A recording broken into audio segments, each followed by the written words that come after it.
Alors oui, depuis le milieu du 19e siècle, l'impact de l'industrialisation sur l'agriculture est très important.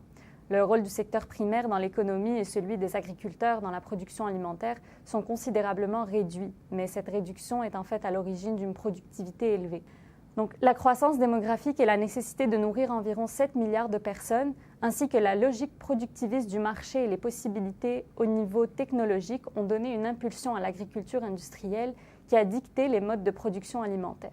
Ceci s'est donc avéré favorable à l'industrie de la transformation alimentaire qui s'est vue occuper de plus en plus de place sur les marchés en proposant un grand nombre de nouveaux produits alimentaires transformés à moindre coût, ainsi que des repas prêts à manger.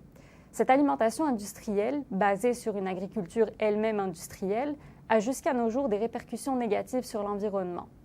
En effet, la production alimentaire représente plus d'un quart des émissions mondiales de gaz à effet de serre et nos systèmes de production mondialisés ne sont pas durables. Et ce, à partir des cultures jusqu'à l'assiette des consommateurs, en passant par l'emballage et la distribution à grande échelle. Cet impact se traduit à plusieurs niveaux, donc par la surexploitation des sols, la perte de la biodiversité, pollution de l'eau et surutilisation des pesticides, et j'en passe.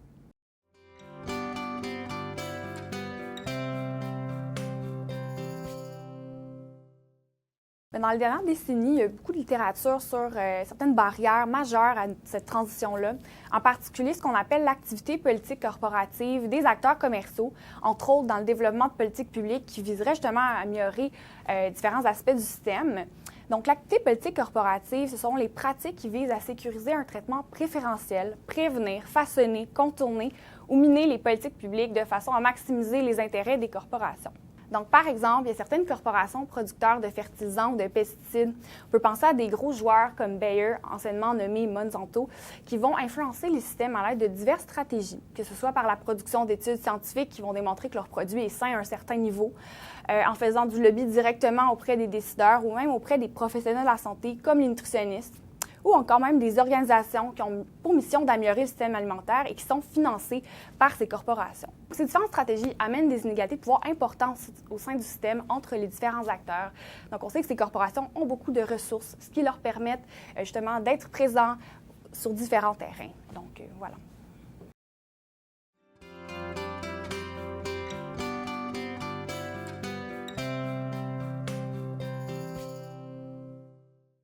Alors oui, comme le disait tantôt ma collègue Virginie Hamel, ce modèle agricole est en fait marqué par un certain nombre d'inégalités qui ne favorisent que les grandes zones agricoles au détriment des petits agriculteurs.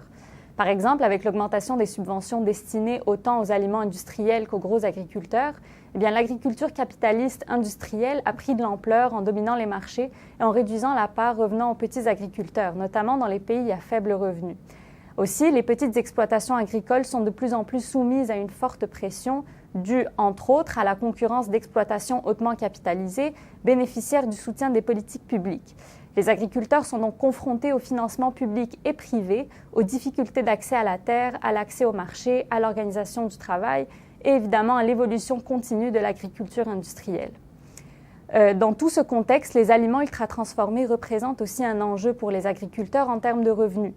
Ils gagnent plus à vendre leurs aliments frais aux consommateurs que vendre les mêmes aliments en tant qu'ingrédients pour la production d'aliments ultra-transformés à l'industrie de la transformation alimentaire.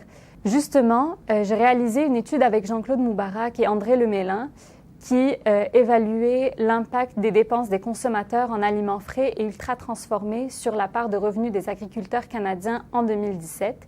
Et les résultats de cette étude ont montré que pour $1 dépensé par les consommateurs en aliments frais, contrairement aux aliments ultra-transformés, les agriculteurs gagnaient 3 à 8 fois plus. Il y a donc un avantage clair autant pour la santé que l'économie locale à ce que le système encourage la consommation d'aliments frais et la réduction de la consommation d'aliments ultra-transformés, comme le recommande le Guide alimentaire canadien ou le Guide brésilien. Mais l'industrie veut garder une place centrale dans ce système et veut maintenir l'idée que consommer des aliments ultra-transformés ne va pas à l'encontre de la transition vers un système alimentaire sain et durable. C'est justement à ça que s'intéresse Virginie Hamel dans ses recherches. Donc Virginie, est-ce que tu peux nous en dire plus sur la manière dont l'industrie façonne finalement les normes par rapport aux ultra-transformés? Donc oui, comme tu le dis, là, de nos jours, la consommation d'ultra transformés, c'est plus que la norme. Donc, il est difficile de ne pas croiser un panneau publicitaire d'aliments ultra transformés comme des hamburgers ou de la boisson sucrée à pratiquement chaque coin de rue. Les corporations producteurs d'aliments ultra transformés se retrouvent même dans nos congrès en nutrition où leur présence est banalisée. Puis autant dans la littérature scientifique que dans ces congrès, ils veulent montrer qu'ils font partie de la solution. En reformulant les aliments ultra-transformés pour réduire le sucre, le sel et le gras, les nutriments là, qui sont souvent ciblés comme étant problématiques, alors que le problème de fond, c'est plutôt l'objectif de ces produits, soit une consommation excessive dans le but de faire du profit, et ce, à l'infini. Donc finalement, les nutritionnistes sont supposés guider les consommateurs dans ces environnements alimentaires complexes, où les consommateurs doivent faire plusieurs choix, qui sont bombardés de publicités, de produits attrayants aux couleurs, de toutes sortes. Mais les recommandations des nutritionnistes peuvent être influencées par le discours de l'industrie, comme on l'a dit, par leur présence dans les congrès, par le fait qu'ils assistent à des formations continues, ou même par la production de littérature scientifique par l'industrie elle-même, qui vont démontrer, par exemple, qu'ils font partie de la solution.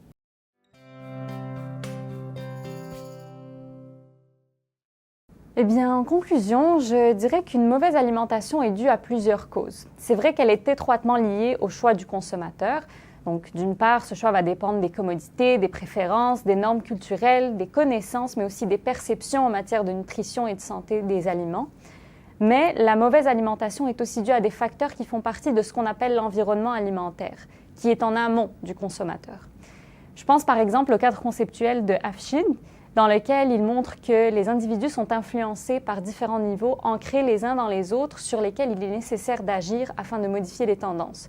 Ces niveaux s'étendent des facteurs socioculturels en passant par l'environnement communautaire, l'agriculture, l'industrie, les marchés, le gouvernement, pour finir sur des facteurs plus globaux. Ainsi, en se concentrant uniquement sur les interventions comportementales destinées aux individus, on ne pourra pas réellement transiter vers un système alimentaire sain et durable.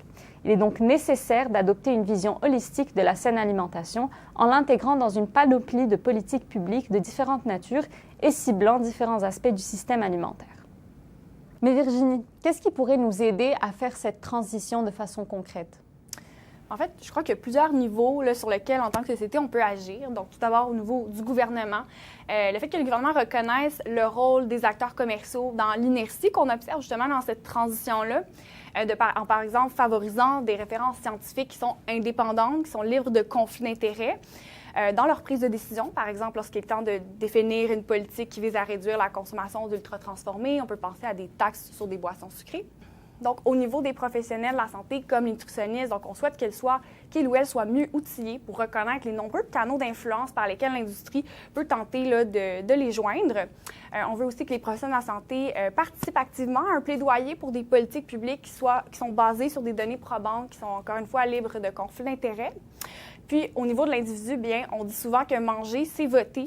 Donc, c'est clair que peut-être en sensibilisant les consommateurs sur ces enjeux-là, ça peut leur permettre de faire des meilleurs choix qui soient justement plus enlignés vers les systèmes alimentaires sains et durables, qui encouragent l'économie locale, les petits fermiers avec des produits frais et minimalement transformés, par exemple. Donc, voilà.